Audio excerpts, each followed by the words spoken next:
All right. I think we can get started. Some folks are very last minute, and I believe the number of participants is still soaring up. So hello everyone, and welcome to ATOC Seminar Series. I'm John, a seminar coordinator. I will be moderating this seminar with our communication specialist, Kelly Medley. And our associate director, Ralph Ferrero, also join us, and Ralph will be introducing the speaker. So just so you know, then this seminar is being recorded, and we will publish the recording on our YouTube channel. So please feel free to check it out. It usually takes about 1 week or so. After the presentation, we'll have the Q&A session. So please feel free to bring up any questions you have. You can unmute yourself or chat out your questions. Today we have Dr. Jennifer Kay with us. And before she gets started, I will hand this over to our Associate Director, Ralph. So Ralph, please go ahead. So we'd like to welcome our speaker, Professor Jennifer Kay from University of Colorado, Department of Atmospheric and Oceanic Sciences, and she's also a fellow and associate director of CIRES, the Cooperative Institute out there. Let's see, she's got her Ph.D. University of Washington, I believe, has published a ton of papers, and also got several awards and recognitions from different professional societies and so forth. And she works a lot with climate modeling and climate change, and she's going to give us a very interesting talk, I am sure. So I'll just turn it over to Jennifer. Great, thanks so much for the introduction. And I'm going to keep my talk to about 45 minutes, and then happy to chat afterwards with questions. And if folks have questions and want to email me and arrange a time to chat later, I'm happy to do that too. So the work today, we'll be talking about the transition towards an ice-free Arctic Ocean. And I'm going to be talking about the processes that control that transition in a warming world. And I want to emphasize that this work is really reliant primarily on coupled global models, but that there's a lot of processes that are relevant for a changing Arctic and a lot of different perspectives that one can have on it.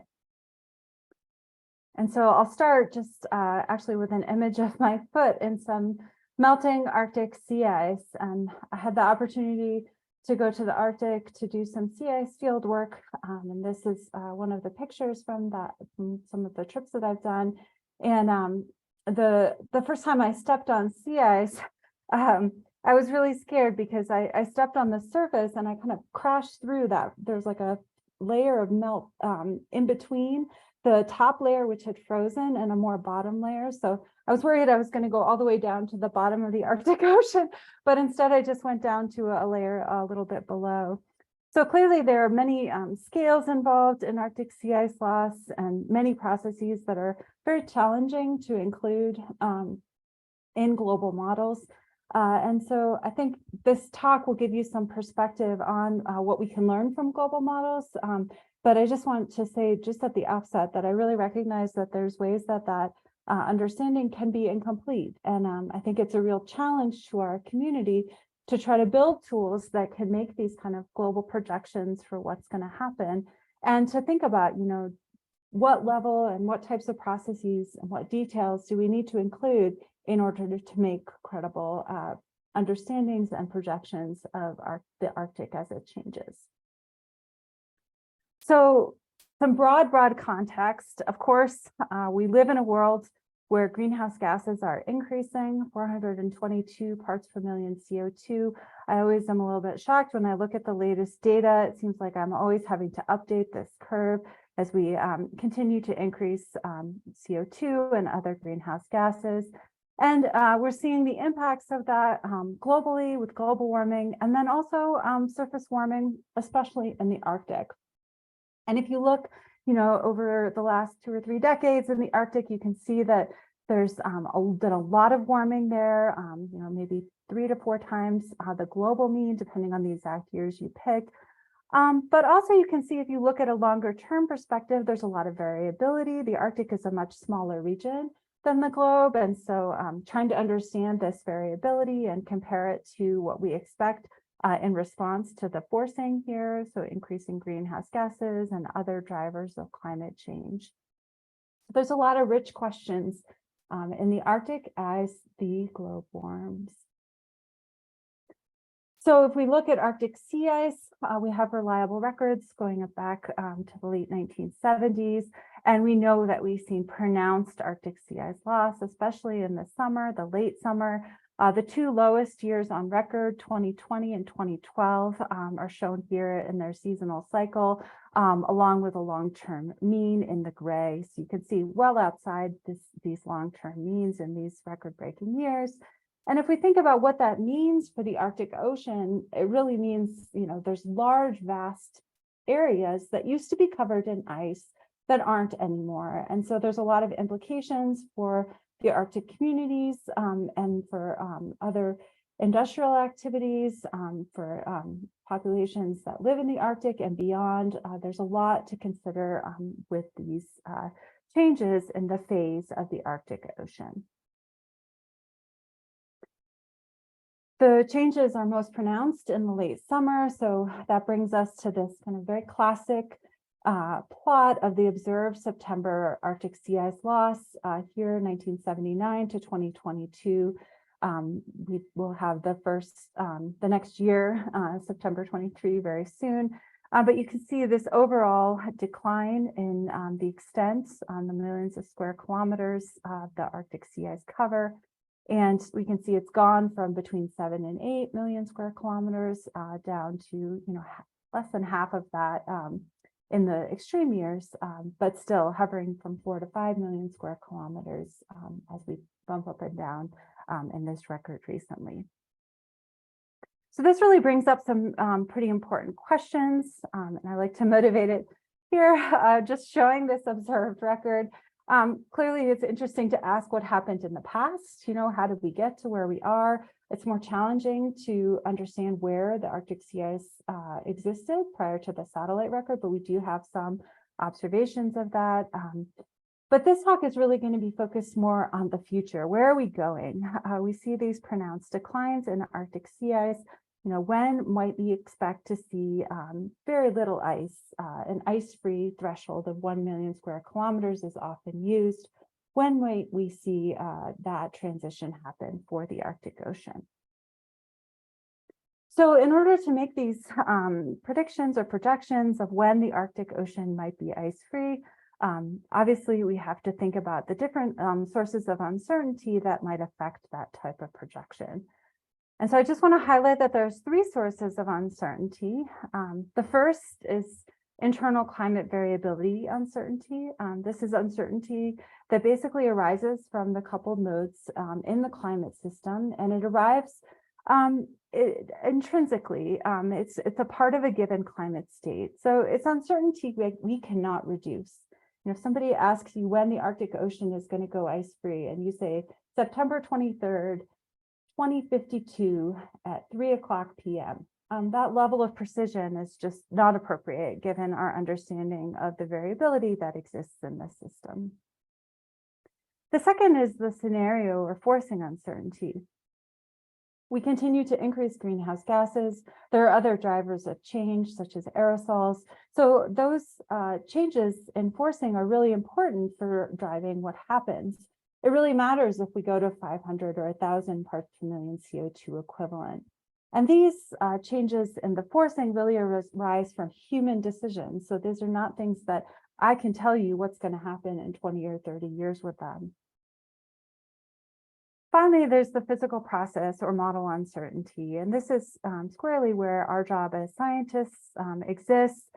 We can reduce this uncertainty by improving our understanding and modeling of the physical processes and feedbacks that drive change. So for this particular problem, asking the question, what processes are important for driving a transition to an ice-free Arctic Ocean? So one of the challenges that has existed is that many studies confuse internal climate variability, so this irreducible uncertainty that arises as a part of any climate system, and physical process uncertainty. And so one way to approach this is to use a single model initial condition ensemble. And this is really nice because it allows you to isolate the influence of the internal climate variability and potentially remove it or reduce it substantially. And the last decade has really seen a lot more use of initial condition ensembles. And that's an evidence from, for example, a US CLIVAR working group that recently concluded. This is just a poster from a workshop that we had, and also an archive that was developed as a part of the project to bring together these different climate modeling tools that really enable you to separate initial condition internal variability versus the just model differences. And these differences can be quite large if you look at different climate models. So here I just have a trajectory for the September sea ice extent from 4 different contributions to this archive of large ensembles. We have in each model, the red is the observations, which provides sort of an anchor. And the black is the ensemble mean across many of the different ensembles. So you can see they all project a different timing for when we might get to 1 million square kilometers, but also there's a lot of information just by comparing the 4 of them. This one model in particular on the lower right, it has way too much sea ice. And so in fact, it never goes ice free. And so you might ask yourself, do you want to include that model? Is that something that you would really want to rely on for credible projections of when the Arctic Ocean might go ice free? How close is close enough to the observations?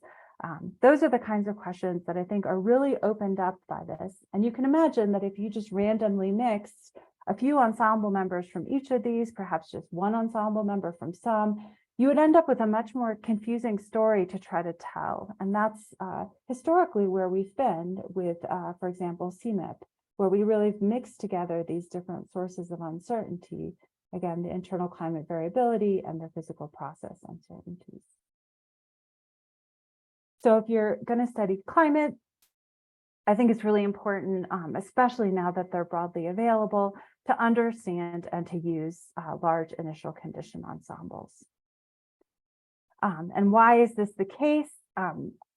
Again, it really is because you can separate the forced response from the internal climate variability. Another way to say that is to find the forced response in the presence of the internal climate variability.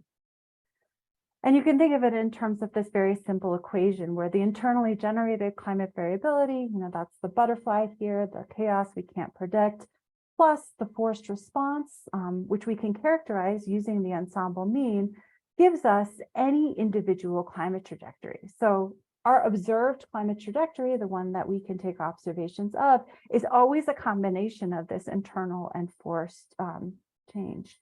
But in a climate model ensemble where we have multiple ensemble members and we can replay the historical and future climate change, we can really start to assess how much of the contribution comes from the chaos we can't predict versus the forced climate response. So again, can quantify the forced climate response by taking the ensemble mean, can look at the internal variability. You just look at any individual member minus the ensemble mean. This is very much a model construct because again, we only get to observe one observed reality. And so we never really know what the true forced response is, especially when the internal variability is large. So for some of you, this may be very familiar. For others, I just want to back up and make sure we're all on the same page. Wait, what is a single model initial condition ensemble? So again, what we're doing here is replaying climate trajectories multiple times with one model and using the same forcing. So if we look at that in the context of, for example, what the global mean surface temperature anomaly might look like, here's just an example of what that would be. So if you have an 1850 control run, this is a perpetual pre-industrial simulation.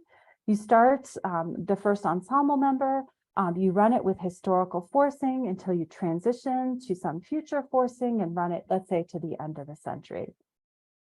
The novelty of the single model initial condition ensemble comes when you go back, for example, here to 1920, introduce a round off level difference in the air temperature and replay the historical and future time period. So that's what all of these gray lines here are. They're all of these additional simulations or replays of the historical and future. And then we can compare all of these ensemble members to the observations. And we can ask questions like, are the observations within the ensemble spread? And that's a nice way of assessing, is my model able to reproduce the global mean surface air temperature anomaly? And it would be a lot harder to do if you just had one ensemble member. So here we can see that this model is able to reproduce the observed global warming. You can see almost all of the ensemble members are very well tightly captured to each other. So, global mean temperature is something where the forced response really dominates over the internal climate variability. So this particular graph is from a project that I co-led with Clara Besser at NCAR called the Communities Earth System Large Ensemble Project. And this was a really pivotal moment for me in my career because it was really leading a huge project and really trying to involve a lot of folks who were interested in understanding the forced response and the internal variability. And this project, I think, has been very successful. There's been a lot of use of this particular large ensemble. And I think it's really helped the community move forward to really understand what's going on. At least from the context of these tools that help us really understand whether what we're seeing is variability or whether it's a forced response. If we look also, I thought this was kind of fun to include given some of the members of the audience here today. The first days of the CESM large ensemble, you can see, at the very beginning of this ensemble, we've just introduced a round off level surface temperature difference. So, if we look at the global mean surface air temperature, the ensemble members are all staying together pretty tightly. And then after, maybe a month or maybe 50 days, you can start to see that the ensemble members start to spread out and they're starting to cover, a larger range. And maybe this is the range that's, associated with sort of internal variability in global mean surface temperature. So just like we try to make weather forecasts and we know that the short-term forecast, is very deterministic and, we can really try to understand it.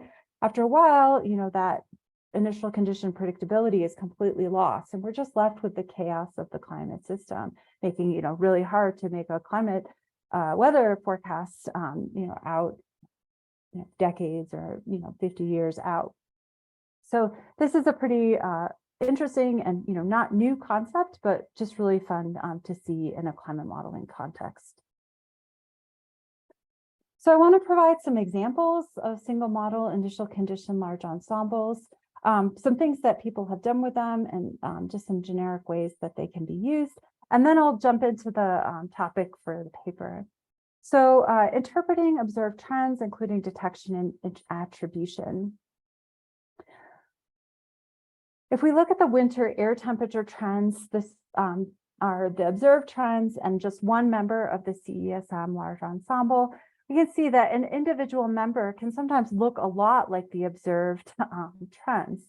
But if we look, some members don't look anything like the observed trends. And that makes you think like there must be a pretty large contribution from internal climate variability, at least as projected by this model. So if we look at the ensemble mean, we can start to see that the observed trends do look like the ensemble mean trend, which is again the forced response. And so what this suggests is, here for surface air temperatures over North America, even over a 50-year period in the historical, there's substantial contribution from internally generated variability. And if we look, for example, here over Western Canada and Alaska, it's about equal parts forced and unforced over this time period. We can also start to look at this for Arctic sea ice, you can ask, are there individual ensemble members that look like the observations? So here's number 38 compared with the observations. You can see, looks pretty good in terms of the decline. But here's number 13, where we can see actually at the end of the observational record, this particular ensemble member has an increase in Arctic sea ice loss,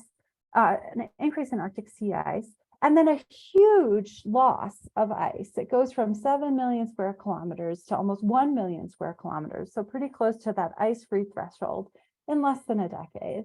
And so there's some pretty dramatic loss, but also this increase. And you have to ask yourself, hopefully this is within our expectations to think about things, that we could have pauses in the rate of Arctic sea ice loss, that we could even see increases in the amount of Arctic sea ice temporarily, but that really when we're in a strongly forced climate, we're going to see this transition to an ice-free Arctic Ocean.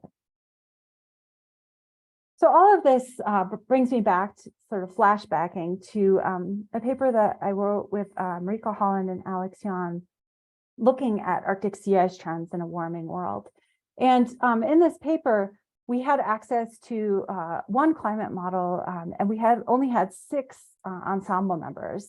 And the main point of this paper was just to emphasize this large contribution from internal variability. So one ensemble member was reproducing the observed sea ice loss, and another member had no sea ice loss.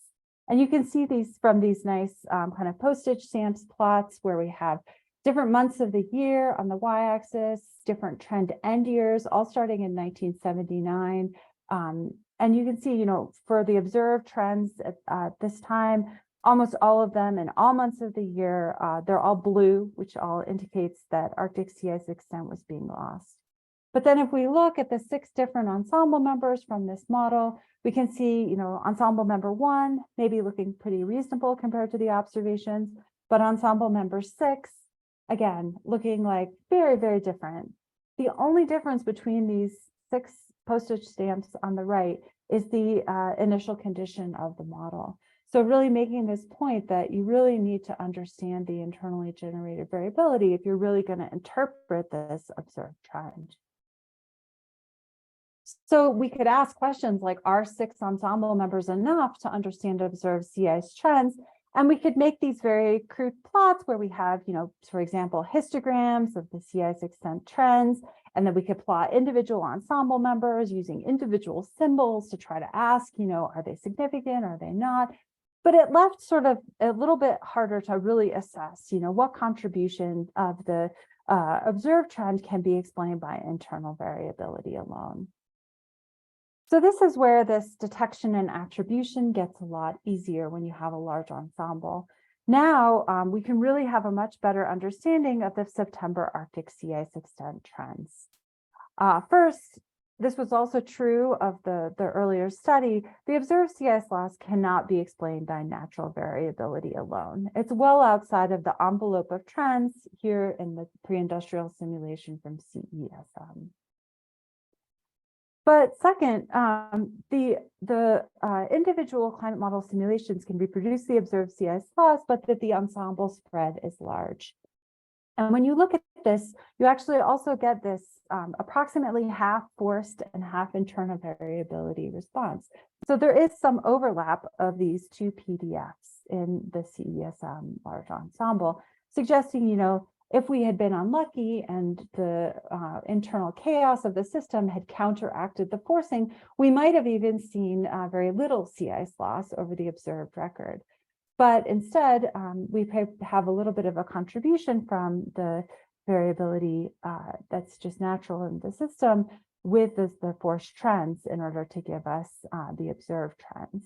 And there's been some subsequent work, for example, by Ding et al., that have really isolated some of the circulation patterns that lead to pronounced sea ice loss, and some hints that, yes, indeed, the observed trends have been accelerated a bit by the atmospheric circulation patterns that exist. This work has also been reproduced in other models.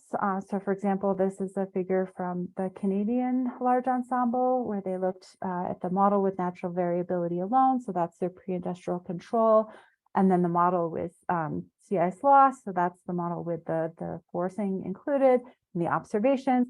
And again, you get a lot of the same conclusions in terms of attribution. You really can't explain the observed sea ice loss with natural variability alone, but that there is definitely contributions both from the variability and also from the forcing to the observed trend.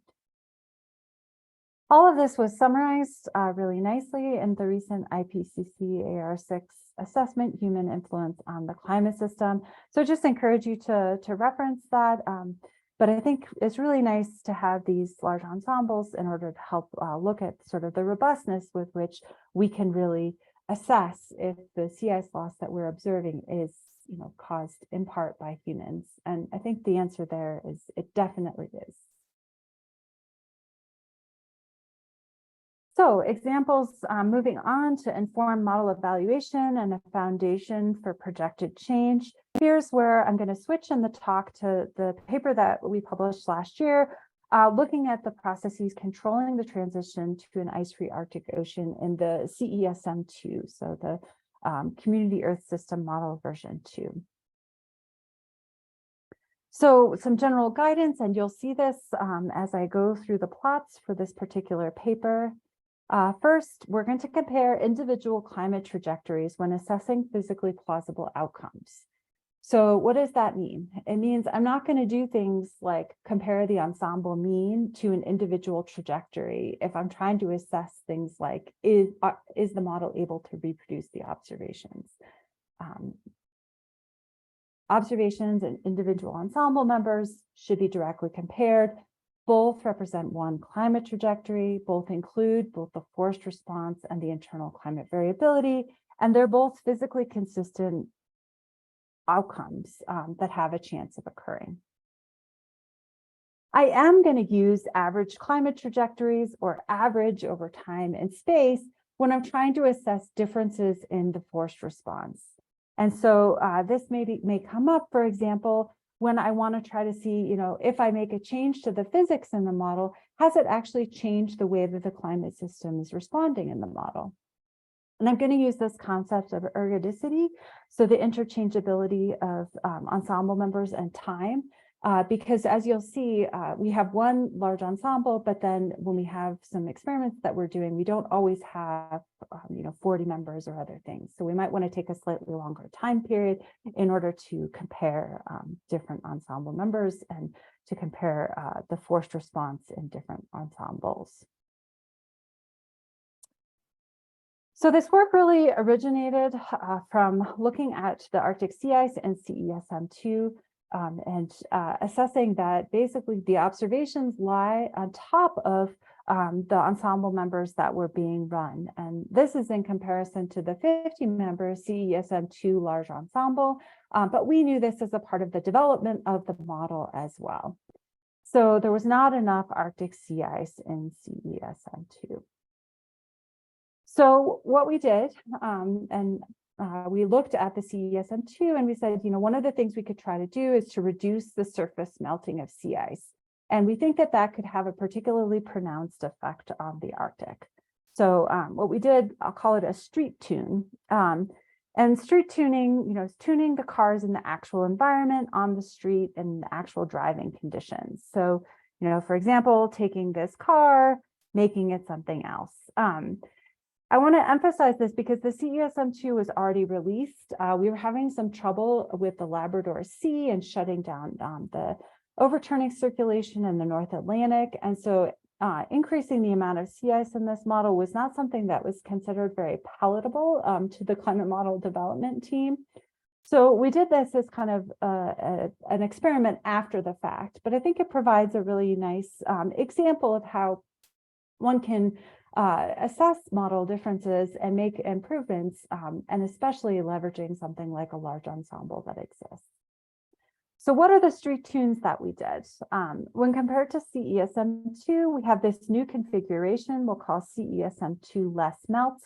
And all we've done is changed the snow grain radius for the snow on the sea ice and the surface melt onset temperature. Both of these parameter changes are within the observational uncertainty. No other changes were made, so we didn't do anything else to any other part of the model. We didn't have to retune the clouds. Out of the box, these changes worked.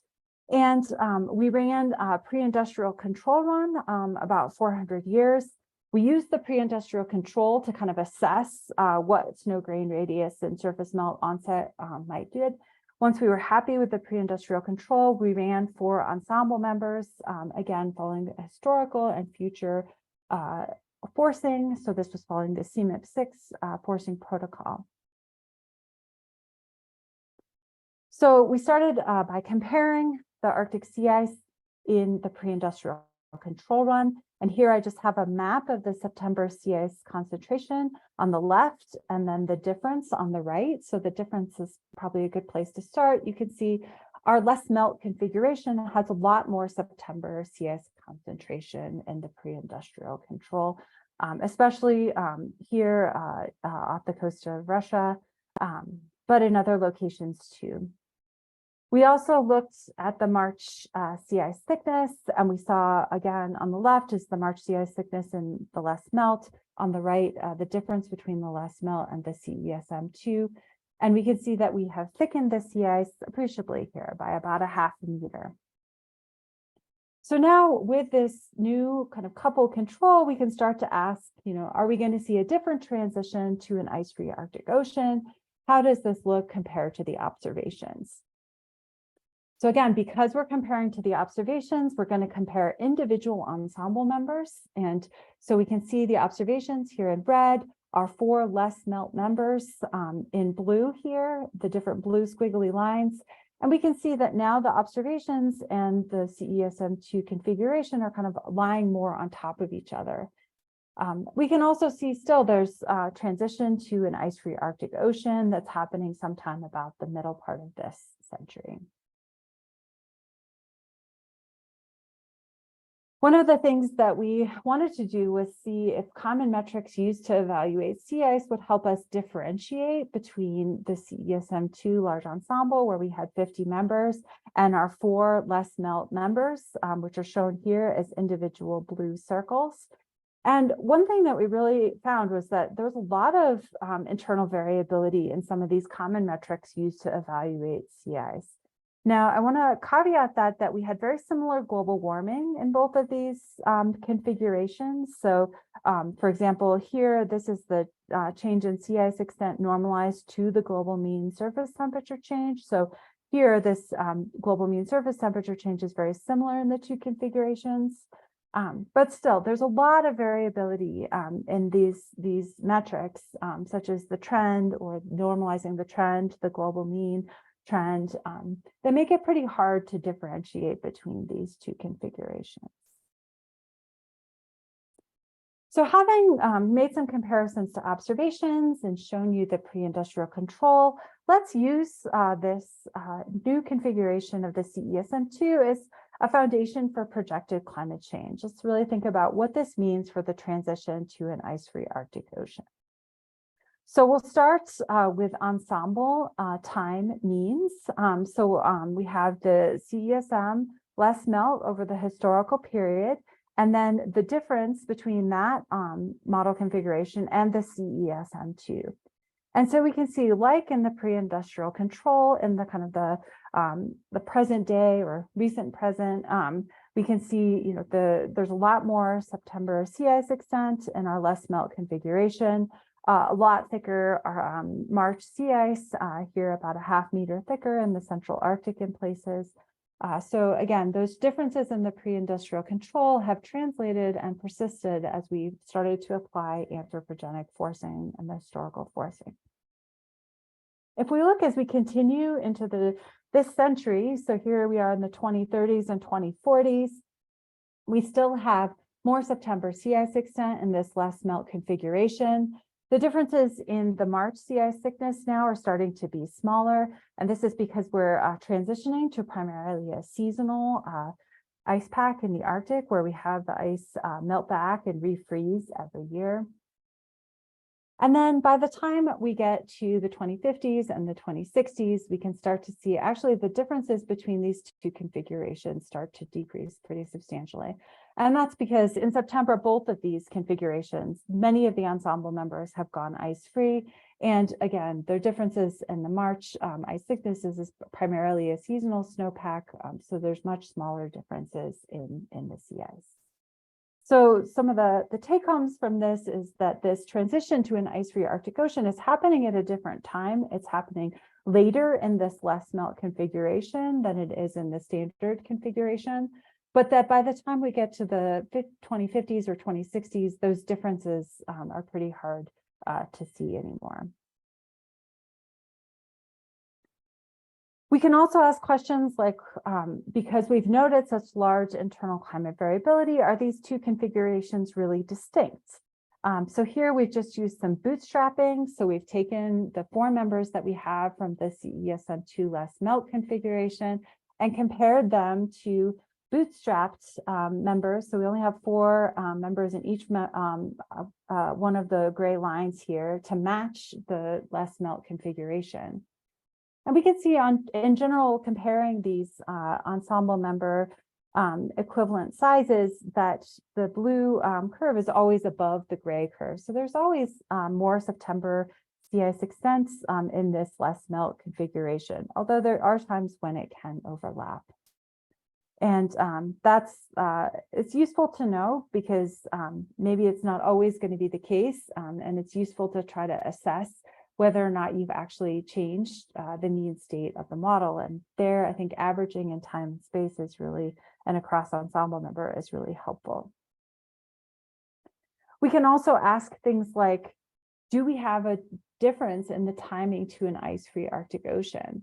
And indeed, when we have less surface sea ice melt in the CESM2, we are able to delay the transition to an ice-free Arctic Ocean. But there's very large spreads in the distributions of this particular date. So in this standard configuration, actually, the time for when we have an ice-free Arctic Ocean in September varies from it already happened to it's going to happen in the 2040s. So huge, huge spread. In these 4 ensemble members that we have from the less melt, they're all on this kind of later time part of the CESM2 standard configuration. And if we use bootstrapping, we can assess that these 4 members are statistically different than the 50 members. So there's a delay in the transition to an ice-free Arctic Ocean, but we should be careful to not be too precise in terms of what we mean by that delay. Looks like maybe, a couple of decade delay or something like that. Those kinds of words, when someone asks, when is the Arctic Ocean going to be ice-free? Maybe you can say by the middle of this century, sometime in the middle of this century. Finally, coming back to the last point, which I won't have a ton of time to talk about in this talk, but I encourage you to look at the figures in the paper. We have an opportunity here to really assess what the influence of this difference in the transition to an ice-free Arctic Ocean has, both locally within the Arctic, but also on lower latitudes. And there's been a fair body of research and a lot of discussion and comparisons in the literature on this. But within this particular modeling experiment, we saw that this difference in the sea ice surface melt and the difference in the then transition to an ice-free Arctic Ocean had very little influence outside of the polar regions. And in particular, very little influence outside of the Arctic. And so the largest influences that we saw were actually within the Arctic during September, October, November on quantities such as surface temperature. So here, this is just a graph to show that. So on the top, I have this fall warming rate in this CESM less melt configuration. So you can see this warming rate, there's an increase in it as we start to lose sea ice, which is what's happening as we're going up here in this graph and as we're going through time. But we can see that if we look at the difference from the default configuration, there's basically a difference in the timing for when that surface warming is happening. And that difference in timing of the surface warming is associated with the difference in timing of when the Arctic is going ice-free. So we can look at this in all months of the year, and now we can have the y-axis with the time scale here. So the 1980s through the 2080s. This rightmost panel is the exact same one you just saw. So we can see, for example, in the winter, DJF, and in the spring, we also have these differences in the timing of when the warming occurs associated with when ice loss is happening.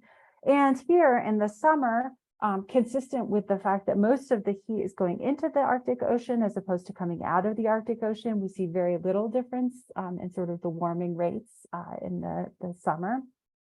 But that these values in the Arctic are larger than other latitudes. There are some influences in the Antarctic, although the influence on the Antarctic sea ice is a lot smaller, mostly because the Antarctic sea ice tends to melt from below as opposed to melting from the surface. So with that, I'm going to summarize what we learned in this paper. Decreasing surface melt decreases late summer Arctic sea ice cover biases and delays transition to an ice-free Arctic Ocean. We found that internal variability, or the chaos that's a part of the system, really limits the value of sea ice trends and sea ice sensitivity. Here, sea ice sensitivity is just those trends normalized, for example, by global warming, as metrics to constrain model performance under similar global warming. And then finally, sea ice thickness and area differences have minimal impacts on non-polar climate and climate change. So we did not see a lot of evidence for these differences in the transition to an ice-free Arctic Ocean having sort of pronounced effects, for example, on mid-latitude weather. Especially not in summer, where there were very small differences, for example, in the surface temperature or in the surface fluxes. And so I think I can pretty confidently say that I don't think that these changes in the sea ice are going to have large impacts on your DC weather, which was something that came up in the summertime, which was something that came up at the very beginning of this talk. So with that, I'm happy to take any questions, and I want to thank you again for the invitation to give this talk. Thanks, Professor K.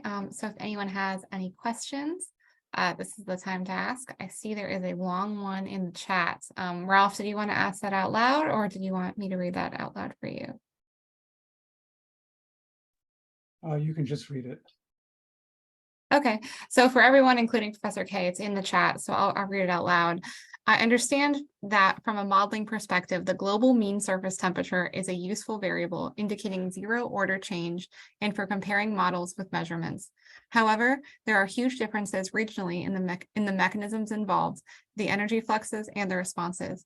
So I'm wondering if you could comment on the limitations of using GMST as the primary or sole model measurement comparison metric for climate forcing. Sure, I'm happy to comment on this. I think this is a great suggestion to look beyond global mean surface temperature. Obviously, I totally agree with you. In order to understand the mechanisms of what's going on, the global mean temperature is insufficient. I think it's a good place to start, though, because of the ability to average over internal climate variability. So to kind of reduce some of the chaos and the noise that's intrinsic to the climate system. I don't know if you had a specific question or a specific comment or thing in mind. I agree with everything that you've said here.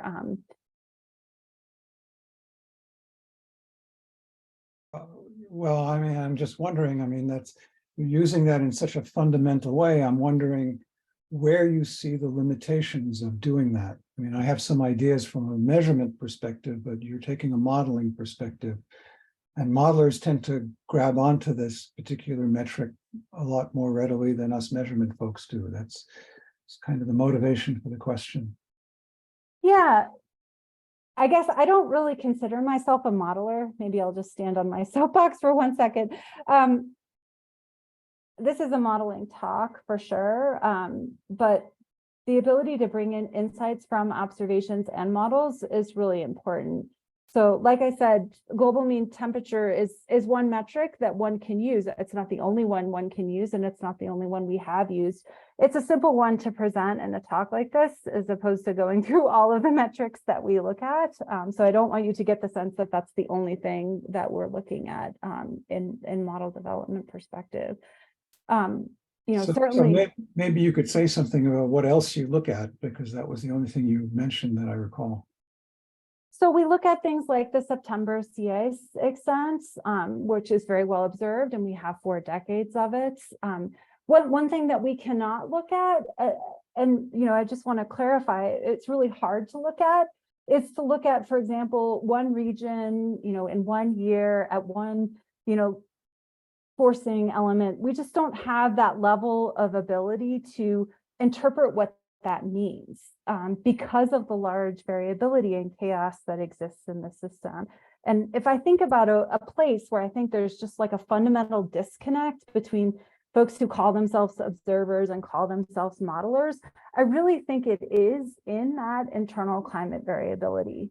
It's really hard to know what the influence of an individual forcing is in an individual location. And in order to really robustly assess that in a model, you need multiple ensemble members, or you need to be able to average over time. So this concept of ergodicity is really, it's fundamental to these comparisons. And I can give you an example. I actually have one in the extra slides. Some folks might have been wondering, there's in the CESM2, there's this period of sea ice increase that happens. And it actually turns out that that's due to the way that the historical forcings were prescribed in CMIP 6. So basically, there was a new satellite record that was introduced into the forcing. And so prior to that satellite record being introduced, it was just kind of a climatology. It was a pretty flat curve. And then after that, there was a ton of variability, which is probably consistent with what's actually going on in the climate in the climate system, what we're observing. But that discontinuity in forcing had very nonlinear influences on the sea ice and actually led to changes in the Arctic sea ice. So it's an example of how prescribing the forcing, even in these models, they're very sensitive to how you do that. And so things like a discontinuity in the observational record make it really hard to understand what the influence of that might be in the real world. So I think that's an example of that kind of challenge of like, we need a multi-decade long record in order to really robustly use it in the context of these models that show us so much variability and so much internal forced change influence, internally forced influence on the climate system. I don't know if that helps, Rob. I'm happy to chat more offline too. Okay, thanks. Looks like Alec has a question. Yeah, and I'll just first, I think I really agree with Jen that some of the bigger issues I see is how in the observational community, sometimes people characterize linkages and trends without this deeper understanding of climate variability and noise that might be driving those linkages or trends. So yeah, I think the climate modeling community has maybe thought deeper about those issues than some of the observers do. And I think it's important, as Jen said, to bring these communities more together to better understand that. My question was a bit about this idea of like constraining or kind of characterizing that the model run doesn't have enough sea ice. And kind of what your view is on how much we still need to use kind of expert knowledge or subjectivity to make that call, and how much we can just kind of say, okay, this is the expected internal variability, this is the observational uncertainty. Anything outside of that is wrong. Anything within that is consistent. Or like, I don't know, how did that conversation start at the CSM level, and how do you think that might change going forward, maybe? Yeah, I guess I would say CS is just one part of a couple model development process, and anyone who's developed a big model that involves, hundreds of people will realize that. So, I think the CESM community has really worked hard to try to have reasonable sea ice mean states, but if you start doing things like affecting the other components of the system, for example, the ocean model, like that just becomes unacceptable. So I guess I would say we kind of have two constraints on us that, there's kind of the observational record, but then there's also just like the model has to be well behaved, right? Like we can't screw somebody else up in the coupled model development process. I think your question about like, is there a model like democracy, or should we be using just some of the models, is a really complicated one to answer. I think I'll go back to this slide here. I don't mean to pick on the Australian model, but like when you can't even reproduce the amount of sea ice that's currently in the system, like I think that model can pretty safely be thrown out, right? Like this here. Right. It's much harder when you start asking differences like these top two panels, where one is maybe a little bit on the lower end of the ensemble distribution, and maybe this one's a little bit like the CESM2, kind of on the upper hand of the ensemble distribution. And this one, it's outside of it, but, if we ran more ensemble members, will we increase the spread? My suspicion is probably not.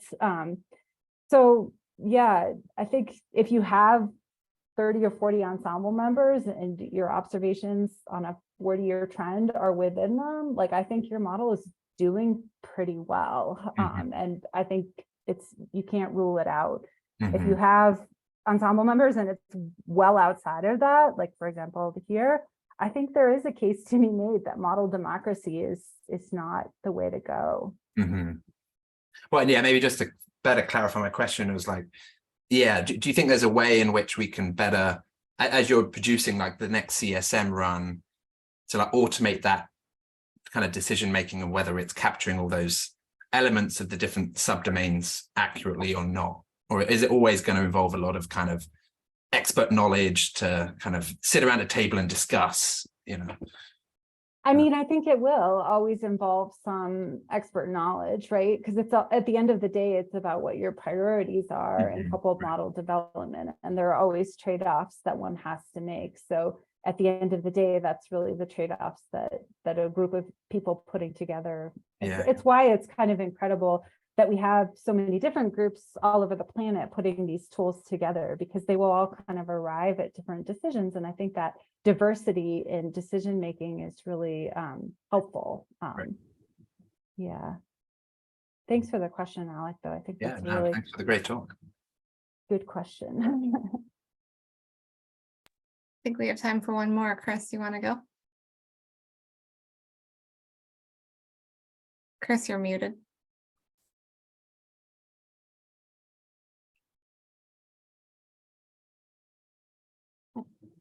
Chris, I sent you an unmute request. Should pop up on your screen. How about now? Yeah, now we can hear you. Yeah. Great. Nice talk. I'll say that again, Jen. Thanks. I'm not aware of the components within CSM. Is there a biological one? And what were, just because phytoplankton blooms have recently been reported underneath the Arctic, and they actually grow better when the ice thickness is thinner, and then they absorb energy and then release it during photosynthesis. So I'm just trying to understand why there was no difference if there was a biological component, or maybe the biological heating component isn't that important, though it has been shown to be important in terms of mixed layer depth in the equatorial Pacific. So I'm just curious about that, and what the model report show if you do have a biological component, a phytoplankton component within your model. Thanks. Yeah, that's a great question, and something that I think is an emerging area of research, trying to understand the coupling in the Arctic Ocean as it becomes increasingly ice-free. So just to clarify, to answer your question about CESM, there are phytoplankton in the model. They are not interactive with the climate. So they're not affecting, for example, CO2 concentrations or other things like that. But there are definitely opportunities to study how the changing Arctic Ocean sea ice cover is affecting phytoplankton. And actually I'll just give a quick shout out to a new postdoc who's going to be starting at the University of Colorado, and also at NCAR, Courtney Payne, who's finishing up her PhD at Stanford with Kevin Arrigo, I think is his name. And she's really interested in looking at these questions and trying to bring together some of the observations that have been made both from satellites and in the field to try to assess, what we know and how well that's being captured in the model. But I think that there's a whole career that could be made looking at those questions. And I think, it's like the tip of the iceberg, although I hate to talk about icebergs in a CS talk. Great, no, thanks. And your postdoc is coming from a great lab, because Kevin's the one who actually found in situ through observations at cruise that there were these phytoplankton blooms underneath the ice, which no one ever expected. So I look forward to her results. Yeah, you guys should invite her to come give a talk or something. So thanks, Jen. Appreciate it. Yep. Thanks. So that, I think, is all the time that we have for questions today. Great. So thank you so much, Jen, for giving us this talk. This was great. Thank you everyone for coming. We do have one more seminar left of the semester. We have one next week.